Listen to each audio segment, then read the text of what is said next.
Episode number 153. And it's like, hey, if there's some challenges within your culture, or if you're challenged with some of the reps that aren't necessarily performing, here's an assessment tool to see, is that person supposed to be in sales? Or is there a different approach to sales? So they should be more in the account management role as opposed to the sales side. Welcome to the Be Real Show with Travis Too Tall and Huff, where we talk about life, dreams, social media, and business.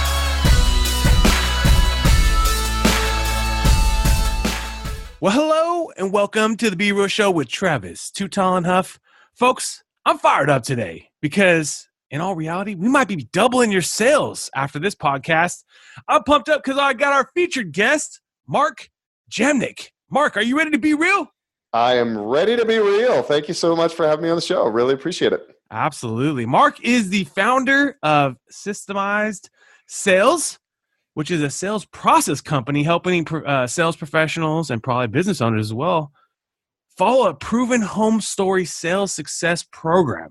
And in all reality, at the end of the day, after they get through it or after you put the work in, you might be doubling your sales. So after a decade in media sales and working with lots of top brands, my man has become a sales coach. And he, in 2012, was one out of 100 of Tony Robbins' coaches. And so, my man, I'd like to just get a little insight into that.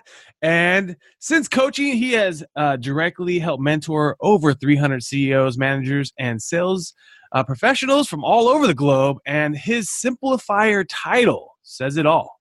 He's done lots of speaking, TEDx. He has his own podcast, the Home Story Podcast, on Money Radio, and he has been featured on my man, Entrepreneur on Fire. So it is a pleasure to have you on the show today, Mark. How's your day going today? It is going fantastic. I'm calling in from Arizona, and Arizona, okay. Yes, it's later in the year, and I know a lot of people are starting to get ready into the holidays, and we're coming into our beautiful weather. So I'm looking out, and it's in the 70s, and it's beautiful and sunny. Whereabouts in Arizona? I don't want to make any of your audience feel bad if they're looking at gloom. Right. Here, yet at the same time, I'm sending some good energy your way. So I live in Tempe, Arizona. Oh yeah, so absolutely. Just a little bit east of the city here in the center of the state. Yeah, my grandparents live in Phoenix. They live on the Moon Valley Drive golf course my whole life. Beautiful. Love it out there, man. Love it out there. Into the Camelback Mountains. Yes. Well, we've given our listener a little insight, but at the end of the day, what made you want to start a business and help people with sales? Great question, and I'll truncate this as much as I can. I'm going to really compress basically 30 years into a couple minutes here. I have always been a salesperson and an entrepreneur. Ever since I was really little, I started selling Jolly Rancher candies to my classmates when I was in junior high. One of my classmates started selling them, and I saw he was selling out, and I was like, man, there's an opportunity here. Yeah. So I started carrying around Jolly Ranchers in between classes, and I ended up expanding my inventory and bought a bigger book bag, and ultimately did that until the teachers finally said, Mark, you're a little bit too much of a distraction during class, so please don't do that anymore. So then I took over my brother's paper route. Then when I was 15, I was pushing a lawnmower up and down the street, knocking on my neighbor's door to see who wanted their grass cut. I grew that into a business with my friend Jason, and he and I grew that all through the rest of high school and into college. Wow. And one of the biggest things, this was really one of my first insights into systems, and that's really why we'll be talking a lot about systems in terms of sales. And it started basically when I was around 19-ish, when I was cutting grass. I said, man, every single weekend I would have to come home from school, which was about an hour and a half away from where I lived and to where I went to school, where my parents lived and where I went to school. So every weekend I'd come home and cut grass because I'm like, I had to make sure I kept up with my customers. And then finally I was like, man, I got to figure out a way to not have to do this every weekend. So I systematized the whole process of how I cut grass, including the spreadsheet, and all of the steps that I took in order to make sure that the grass was done the same way that I would do it, because I was very particular about my lines and how things were carried away and which ones wanted their grass cut, which ones wanted it bagged, and so on and so forth. So I came up with this system, and going into my senior year, I had an employee that was cutting grass while I was away at school. I'm like, this is awesome. Wow. This is entrepreneurship. This is fantastic. I'm making money while I'm away at school. Right. And I was hooked. So taking the idea of selling, tying that in with entrepreneurship has just always really been a big piece for me. I went to school, graduated in marketing, spent over a decade, as you mentioned in my bio, in the advertising sales world. And when people would ask me about selling or what I sold or what I did, I said I sold air. Right. I sold airtime, essentially. In the business, man. Yeah. Broadcast TV. We sell the air for it. Yeah. I sold cable TV, and then eventually went over to broadcast. And so, yeah, it was just really a lot of fun. So all in all, I spent so many years selling, and really after 2008, quite frankly, it took a really hit to my confidence with the way that the economy shifted. And I got pulled in, and I was always the guy at budget. And then my managers called me in, and they're like, Mark, you're at like 50% of your budget. What's going on? I'm like, well, have you seen the economy? And at the same time, I just kept on reinforcing the fact that I just wasn't a good salesperson to myself, right? That was the story after being successful for all of these years.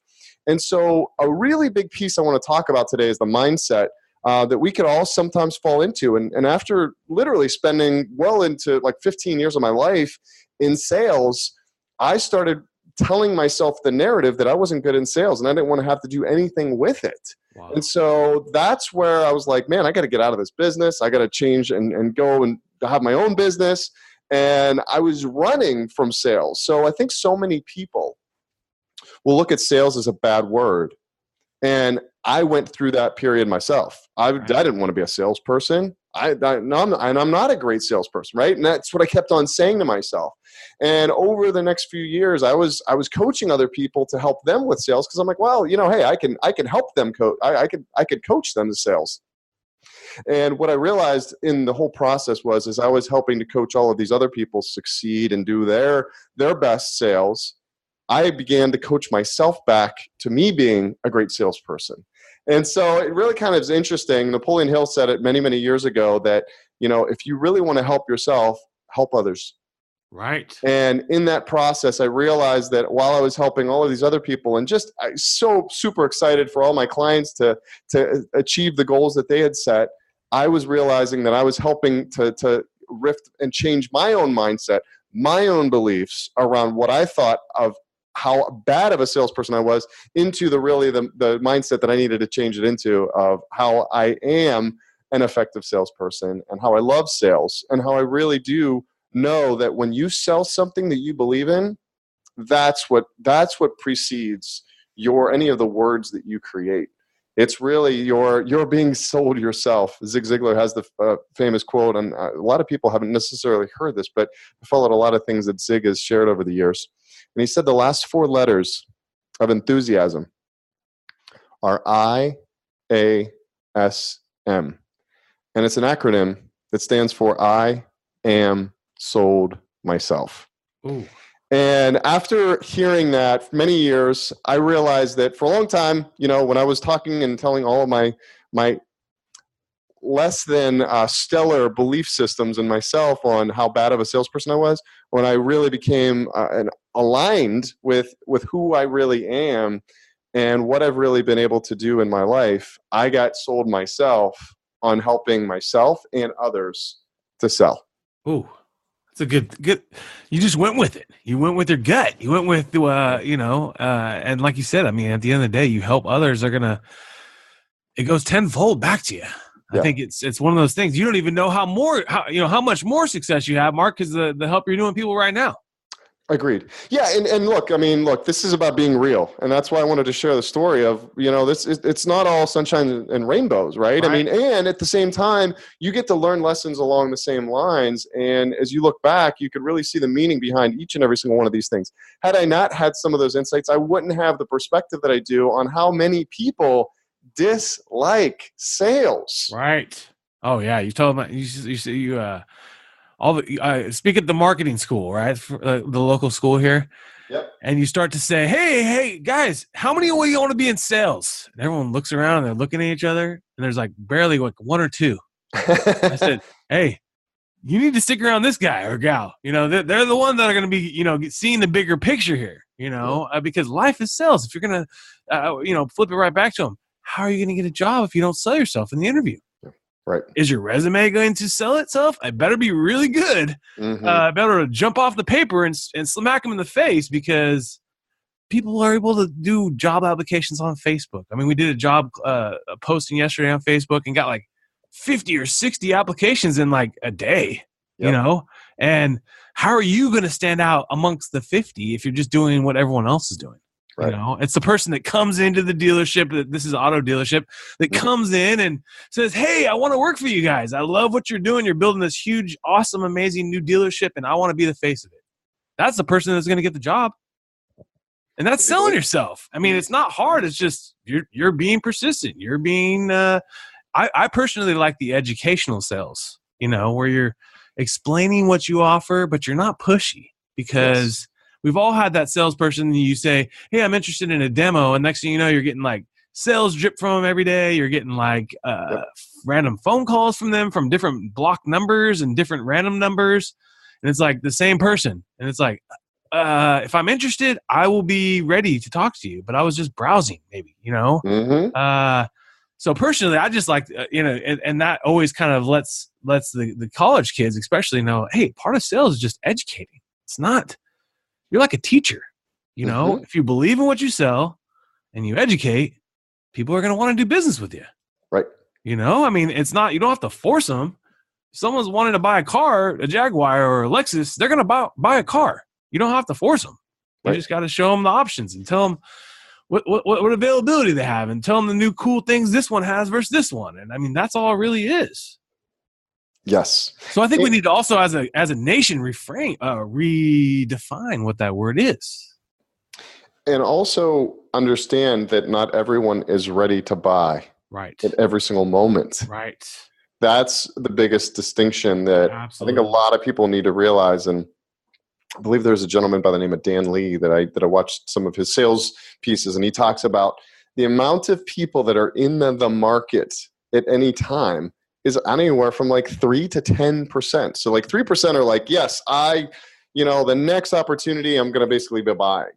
And 7% are kind of like, yes, I'm there. I haven't necessarily agreed to X, Y, or Z, but I'm really close. Right. And think about your own buying behaviors in certain times. Oh, absolutely. So Amazon list gets moved to the cart, then saved, and then, I don't want to buy that right now. Maybe I'll save it. Exactly. So being mindful of that not everyone's going to say yes, and recognizing that if you love sales, this is really a big thing that I've really come to know over the last several years. If you love sales, or as you approach sales, I think those that love sales also love math. And let me describe that for you. So often we've heard the phrase that sales is a numbers game. I would challenge any of the listeners here. Are you winning the sales game? How do you know? Well, you actually keep track of numbers of people that you've contacted or reached out to or hearing back from and closing. Right. And keeping track of those numbers. And hey, look, there's going to be ebbs and flows. I look at this on a weekly basis. I look at it on a monthly basis to really get an idea of, hey, is this percentage going up or down? Right. Based off of the number of calls that I make, how many people did I talk to? And of people that I talked to, how many appointments did I set? And when you start looking at it that way, it simply does become a numbers game, and it's less about, oh my gosh, they're rejecting me. Look, there's so many people, as I just mentioned, about the percentage of people that are interested in buying at any time. Well, in certain circumstances, you're going to get a hold of that person that's like, I'm ready to buy right now. Yes. In a lot of ways, though, you're going to get a hold of someone who's considering it, and they might be considering it 3 months, 6 months, a year from now. Yep. What do you do in order to make sure that you keep track of who those prospects are, so you could keep them engaged in such a way, not to the point of what you were just saying, where you're getting a drip from them every single day, like, hey, how about, do you want to buy now? Do you want to buy now? How about now? How about now? How about now? How about now? Right. Right. And I actually shared this with one of my very early clients. I created this curriculum, which is basically now morphed into the Home Story Sales program.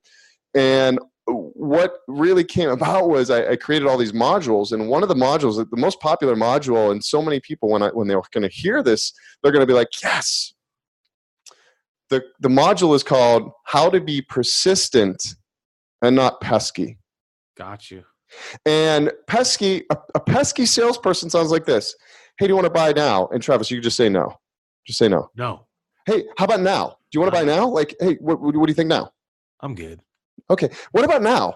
And that's the pesky person. Yes. The persistent one says, okay, I understand that you might not be in the market right now, right? As we were just talking about, going back to that 10%, they're in the market. Right. And then the other 90%, you're going to have to nurture them in such a way. It's like, you know what? Hey, I understand what challenges you're going through. Here's something that I think is going to be you're going to find valuable, right? One of the things that I send out is this assessment tool. Again, you mentioned that I was a Tony Robbins coach for almost 4.5 years, and I learned so many different amazing personality tests. And an assessment is kind of knowing yourself better. And so one of the things that I'll share with a lot of owners, because I talk with a lot of owners, and it's like, hey, if there's some challenges within your culture, or if you're challenged with some of the reps that aren't necessarily performing, here's an assessment tool to see, is that person supposed to be in sales? Or is there a different approach to sales? So they should be more in the account management role, right, as opposed to the sales side. And so I send that out to them.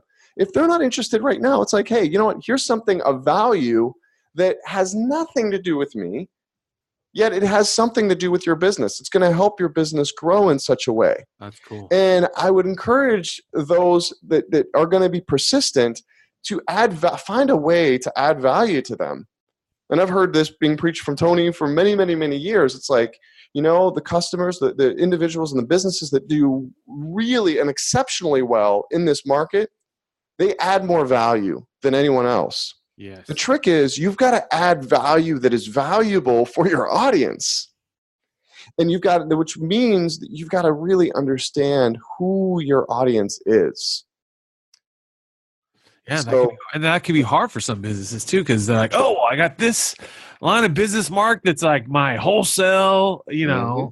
and then I got 3 other customers that are come in sporadically at different times. This one. So you might actually have multiple customers, right? I mean, that's just the reality. You might have different types of businesses. Say you have a wholesale line of business, So just knowing at the end of the day, knowing where they're at by tracking it, and then also giving them some value along the way. Agreed. Yes. And my encouragement to that is to say, okay, not that you've got to cut them off tomorrow, because I know there's a lot of different circumstances that a lot of different businesses are running into. So let me first of all say that there are a lot of different variables, and there's so many opportunities, and you could go in 10 different directions. You could go after 10 different audiences. The challenge is, where are you finding the most success? Right. And what is the most profitable, most lucrative, that also connects with you? So what I would say is, if you are going across 10 different verticals, and you got the wholesale and you got the retail and you got all of these different variables, which one, if you were to really take a look and assess who's your best customer, who do you like working with, who do you care to work with because of what they're doing in the marketplace? And I think too is like for a service-based business, you think, who doesn't call me every 5 seconds for the littlest things? Think about the customers that they would say, like the 80-20 rule, right? Yep. Like it was always like in the TV business, it was like I'd have one call with the lady and she'd plan out the whole 2019. Yep. And then you have some other person that every month they wanted you to sit there and tell them and sell them on why they need to be on Oprah or Dancing with the Stars or whatever it was. Right. And they were trying to constantly change the rationale instead of sticking to what probably, they should just be consistent on Oprah. Yeah.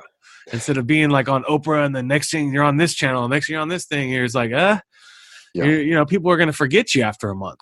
Exactly. And but I really am interested also into the home story. What created what is the messaging, or what was your goal or purpose with the home story?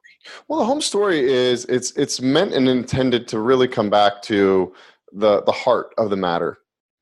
We all want to come back home. There's a certain feeling about home and what that feels like to each and every single one of us. And so what I really look at is, how can you be your most authentic self as you're communicating your value of the business, your business, to what the consumer, right, what your customer is really looking for.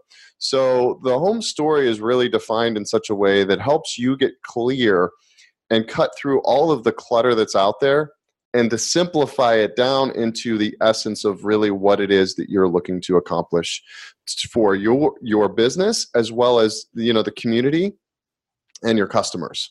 So it was a process that has been evolving over the last 6 years. I first shared the home story from stage at an I Love Marketing event with Joe Polish and Dean Jackson. I was one of 12 finalists where it was a Better Your Best contest, and I had a chance to share a little bit more of what I had done from this one quarter to the previous year's quarter, right, and what I did.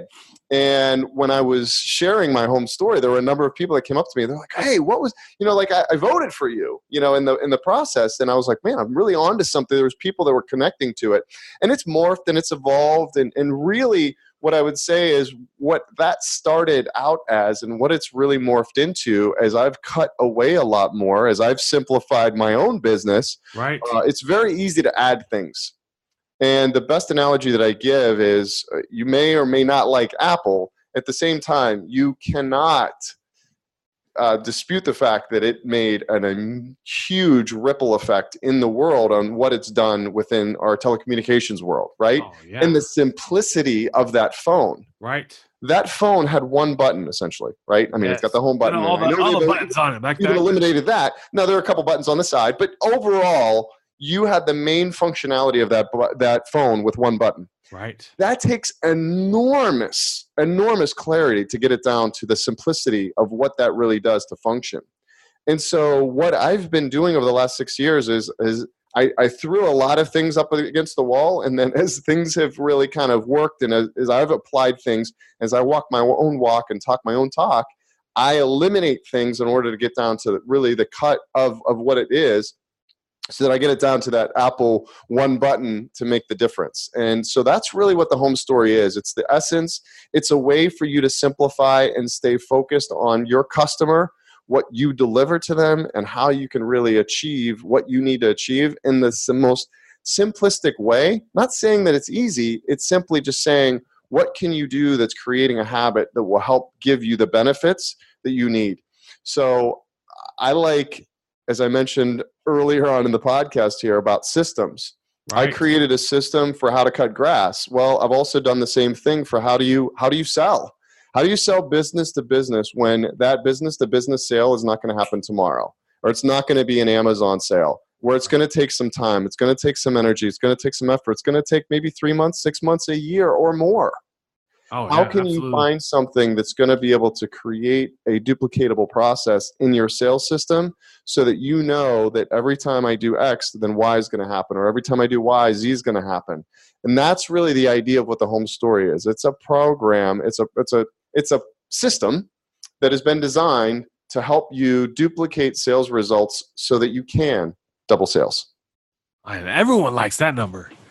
This year's been tough. Look at the stock market. It's been a tougher year for businesses. And the local communities of my customers are saying things are going great. My local business, we keep on growing. Mm-hmm.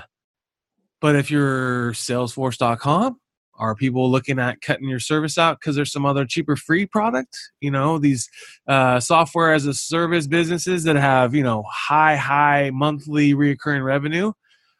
Is there going to be a competitor that's going to offer that for $10 a month? Because a lot of times I think the problem is these tools are so robust that it would take you your whole dang life to learn them. And then, a lot of times it's not, it's like you said, it's overcomplicating we need to simplify this down. Mm-hmm. So you just think about that. If you're one of these businesses, is there a competitor? But now, my man, we're about to take you to the top 10. Are you ready? Let's do it. Let's do it. Apple or Android? Apple. Netflix or Amazon? Amazon. Instagram or Twitter?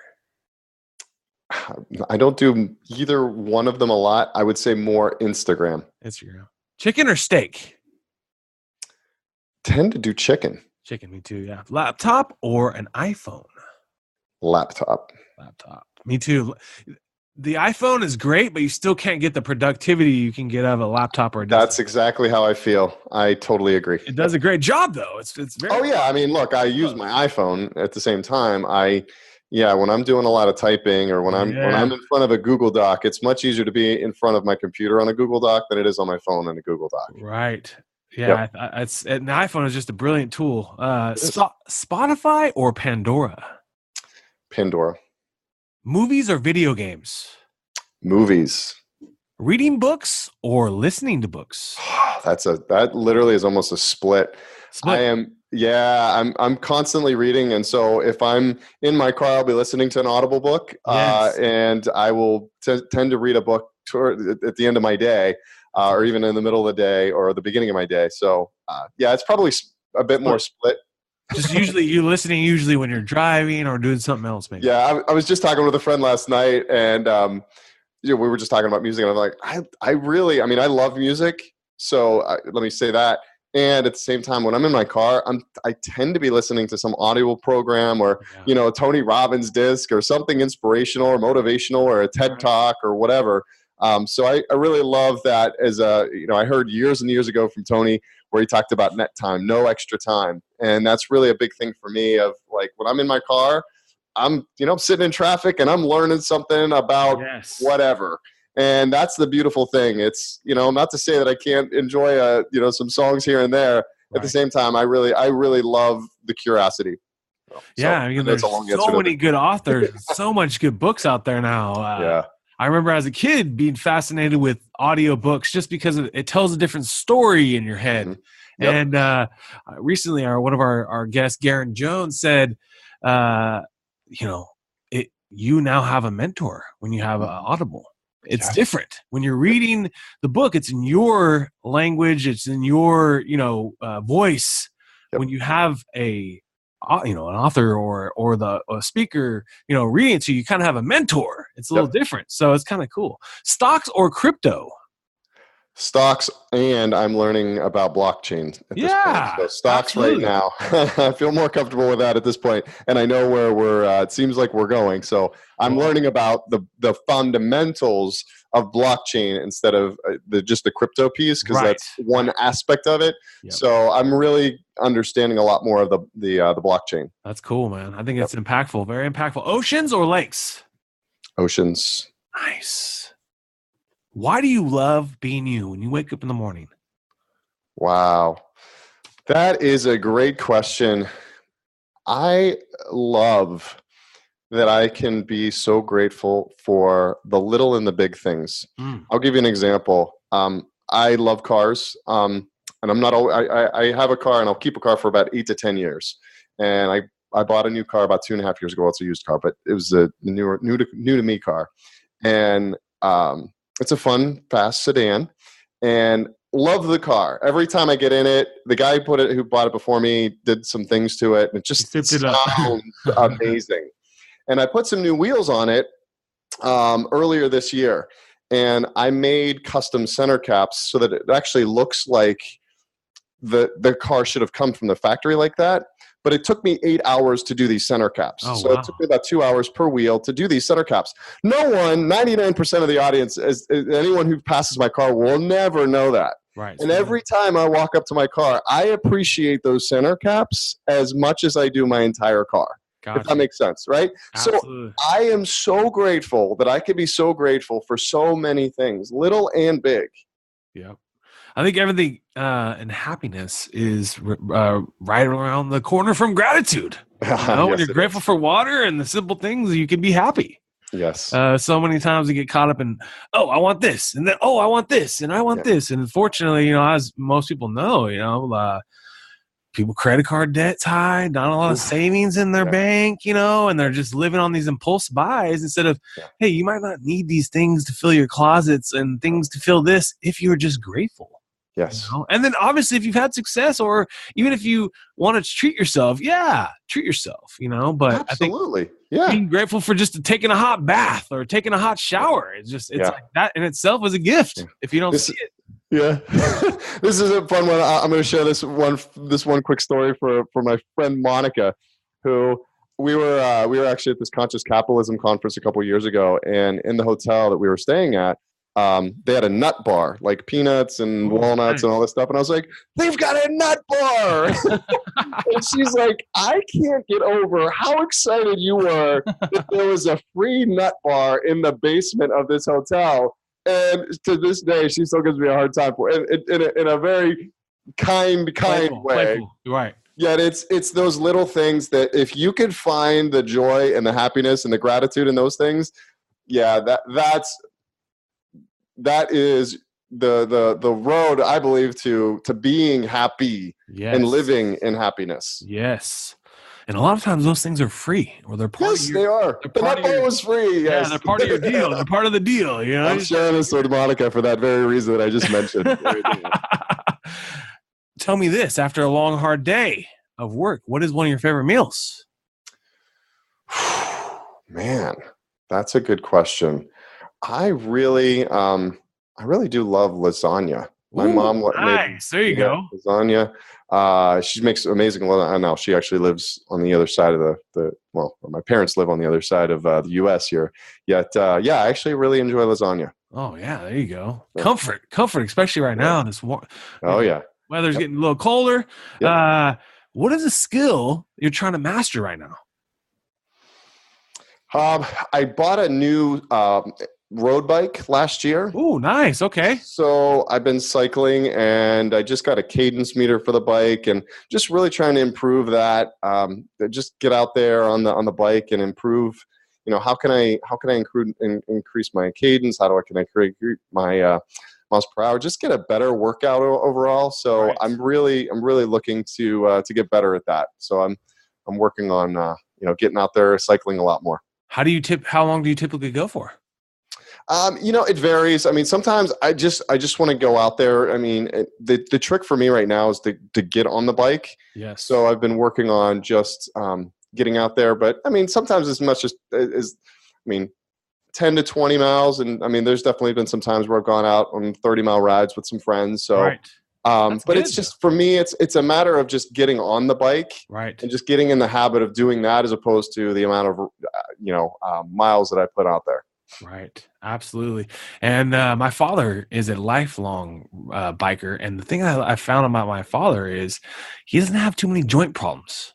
Yeah. Unlike a lot of people in their 60s, he's doing pretty dang good. Now everyone can always push themselves more, but that's the thing I'm always shocked with is, and I think it's because it's a not as abrupt of a confrontation with your joints and stuff as obviously some of the other ones like running, and then also just emotion. You get these strong legs, man. So shout out to you. I feel that you're going to be getting more and more road bike time. Do you have a favorite app or tool you like using on a daily basis? That's another good question. I would say a tool that I really love, I would just say Google Docs. I'm in Google Docs every single day. And I combine that with my team that helps me do some things with Trello. So it's great because Trello can link back to a Google Doc where we can both be in a document, or three of us be in a document, and everything is updated in real time. And I would say that. Don't worry about losing the file or something. Nope. Shout out to Google Docs, one of the best products out there for anyone that wants to create anything really and manage it with the team. Yep. Be real tonight. If you could sit down with a nice bowl of lasagna and have dinner with anyone in the world, who would it be? That is another great question. I have grown in my faith over a number of years since starting my business. So I think it would be pretty incredible to to hang out with Jesus. Oh, yeah. Are you kidding me? Yeah. Unbelievable. Yeah. And also you could say, salesman as well as, helping the community, and Mm-hmm. there's a lot of things that people could take from that, but I think it all started from an example, right? Yeah. Do you agree? Someone's example. 100%. Yeah. I mean, I just, for the first time, actually watched The Passion of the Christ. This was the Mel Gibson one. I'm like, holy crazy crap. I know. Just, again, I've obviously heard the stories of many, many years. And when you see that movie, it just, the amount of things and the love that he exhibited despite all of the things. And so we are in a really challenging time at this point. And what I really come back to a lot, and this is what I share a lot of, just with a lot of people in terms of, because I think, in so many different ways, labels are really almost bifurcating, and a lot of people can be challenged with a label, right? And the biggest thing that I like to say, as a Christian, is that I really believe in love. I believe Jesus is love. And how can we demonstrate love? And I was just listening to a TED Talk the other day, and we're talking about how to argue productively. And where we might not necessarily agree on on something, let's find the slimmest of margins that we could agree on. Yes. So whether or not you believe in Christianity or some other religion or whatever it is, or no religion, and I was having a conversation with a friend the other day about this. It's like, well, can we both believe in love? Absolutely. Let's start there. Yes. And then let's figure out, okay, you may come at it from this way. I may come at it from this way. Let's realize that that's what we're here for. Absolutely. And self-love too, right? Self-love and then love one another. Love one another. Yes. And I think one of the biggest challenges is, and this is something that I've been, is all of the Tony Robbins stuff that I've looked into and all of the other personal growth stuff. I believe one of the hardest people to love that we run into is ourselves, because of all of the things we are with ourselves every single day. We hold ourselves accountable. And we know what we did. We know what we didn't do. We know what we said we were going to do and we didn't do, and so on and so forth. And again, I wouldn't treat my worst enemy sometimes the way that I treat myself, right? Because it's like we can be so hard on ourselves. So, that's been an exercise that I've been working on in self-love, and I would encourage everyone that's listening to work on that for themselves, because we can be very, very judgmental towards ourselves, and we're trying and we're doing our very best. Yeah, that's all you can do is your very best. Like this week, I've been not feeling the greatest. I've been doing the very best I can. We've been knocking stuff out, but it hasn't been to where I usually am. But that's reality. You just have a down week. You're feeling a little down. You got some weird allergies and stuff. Hey, you just do your very best and tell yourself too. This is another one that I found recently. It was so amazing. Because people have, obviously women specifically, negative body image. They see hotter girls. They're doing squats. They're looking good. They're like, why don't I look like that? And what you can tell yourself is, she is beautiful, and so am I. Same with the guy. You see a ripped dude, looking good. Hey, he's freaking a stud, and so am I. Obviously you haven't been putting in the work he has. You haven't been cutting out your diet. If you've been that's just the reality. That's the reality. But that doesn't mean you aren't beautiful. That doesn't mean you're not special, strong, empowered. And in a few months or years, you could be looking like them. But you're going to put in the work too. That's it. With that. So can you share, Mark, one last real talk thought with our listeners? One last real talk. Oh, yeah. So what and sorry, just context wise, what would be helpful in that terms? Someone helping today to systemize their sales better, someone to help get started. Maybe they even haven't created a system like you did when you were a kid with your gardening business. Yeah, I mean, one of the things that I really like to say is start small and take some things that are already working for you and put that into an Excel spreadsheet. And what I mean by that is, how do you take a lead into more of a prospect, into more of an opportunity that leads then into a customer. Right. And beginning to break that down, and I'm using basically a formula of HubSpot, that how they've set it all up, and there's a number of CRMs out there. The idea there is, what does it take in order for there to be a rule of the lead versus what does it take in order for an opportunity to be, for someone to fall into that category, and start keeping track of where you have enough leads, enough prospects, enough opportunities, and enough customers, and start to work backwards from what exactly am I doing to make sure that I keep prospects continuing to flow into the funnel, or leads falling into the prospects, and prospects leading into opportunities, opportunities leading into customers. And so taking it in as simple as those 4 buckets, Right. and really seeing how many people do I have. At the end of the day, we've heard that it's a sales funnel, and it takes a certain amount of people in order to get from the top to the bottom.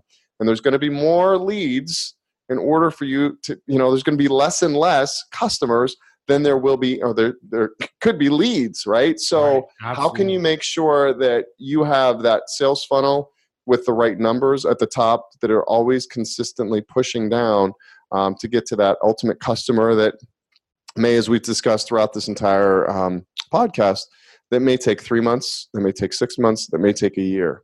And the more you're able to just keep track of them and keep them in their respective buckets, so that way you can manage your list as opposed to having the list manage you. And that kind of just relates back to technology right at this point. So many people, the smartphones are amazing, and at the same time, don't let the technology use you. Use the technology to accomplish the goals you want to do. So I'm a big fan of managing things that are already working, and the trick is to set up those formulas and those processes in such a way where they can do, and quite frankly, like we're talking about a sales funnel, there's a gravity piece that comes along with it. There's leads up at the top that go down into prospects, that go down into opportunities, that go down into customers. Right. How can you use the gravity to essentially do a lot of the work for you while you're managing what needs to take place so that prospect or sales qualified lead, which is actually more of the appropriate term in HubSpot, how can those be pushed down through the funnel, or allowed to be utilized and moved through the funnel to become a customer? So I would really start to say, let's keep it in the most simplistic way. Take a look at who all you're talking to, put them into some simple buckets so that you could see who do you need to spend more time with. And when you have a limited amount of time, focus on more of that, those opportunities down at the bottom. And when you have more time, keep on focusing on filling up the top of the funnel so that those eventually will work their way down through prospects or through sales qualified leads down into opportunities, then lead in down into the customers. Love it. Well, Mark, to you, my man, I just want to say I appreciate your energy, that you can be grateful for things in life, and that, at the end of the day, we're all trying to love ourselves more. So I want you to know you're doing the very best you can, my man, and you are doing a great job. And your business is going to continue to grow because of the positive energy you're putting out there. So, folks, you've been hanging out with Mark Jamnik and Travis Too Tall and Huff. I want to thank you again for your time today, and let's keep being real. What another epic episode. And if you enjoyed the episode today, can you please do me a favor and subscribe to our podcast, The Be Real Show, on iTunes or your favorite podcast platform. And also take a little time today, if you don't mind, and give your boy T Huff a review. I would really super appreciate it. And thank you so much for listening today.